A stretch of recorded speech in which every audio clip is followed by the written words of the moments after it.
Assalamualaikum warahmatullahi wabarakatuh. Perkenalkan, nama saya Rangga Nur Alam Saputra, NPM 23311-077 dari kelas SI 23B. Di sini saya akan membahas tentang managing in a global business environment.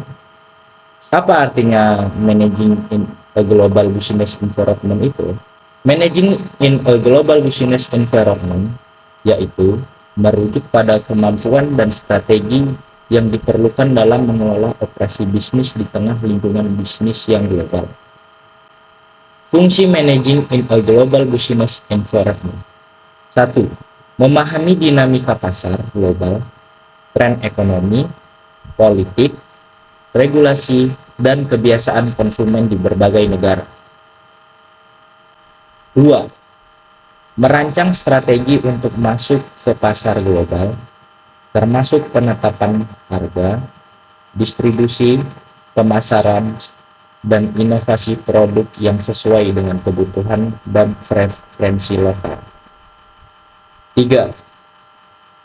Memastikan rantai pasokan yang efisien, terhubung, dan fleksibel melintasi batas-batas negara dengan mengelola vendor, logistik, distribusi, dan manufaktur di tingkat global. Nah, dampak positif dari managing in a global business environment itu adalah: 1. Bisnis memiliki akses yang lebih besar ke pasar global, memungkinkan ekspansi dan pertumbuhan yang lebih cepat. 2. Perusahaan mendapatkan manfaat dari beragam perspektif dan ide yang berasal dari tim multikultural, meningkatkan kreativitas dan solusi yang lebih holistik. 3. Adanya kolaborasi lintas batas memicu inovasi, menghasilkan produk dan layanan yang lebih baik, dan memungkinkan perusahaan untuk mempertahankan keunggulan bersaing.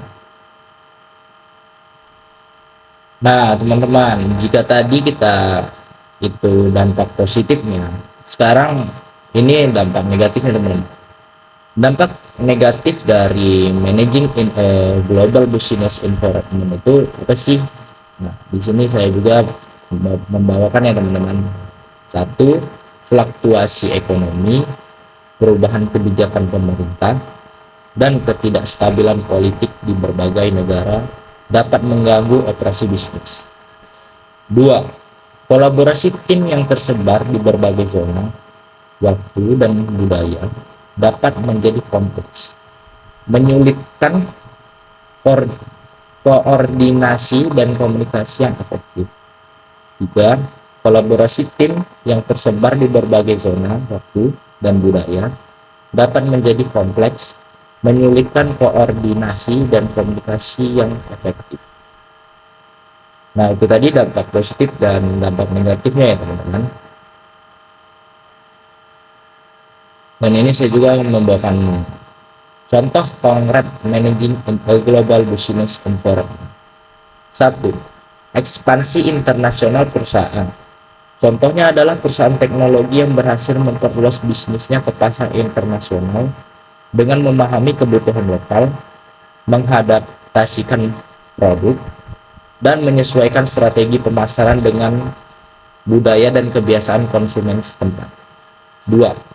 Manajemen rantai pasokan global. Sebuah perusahaan retail memiliki rantai pasokan yang melintasi berbagai negara.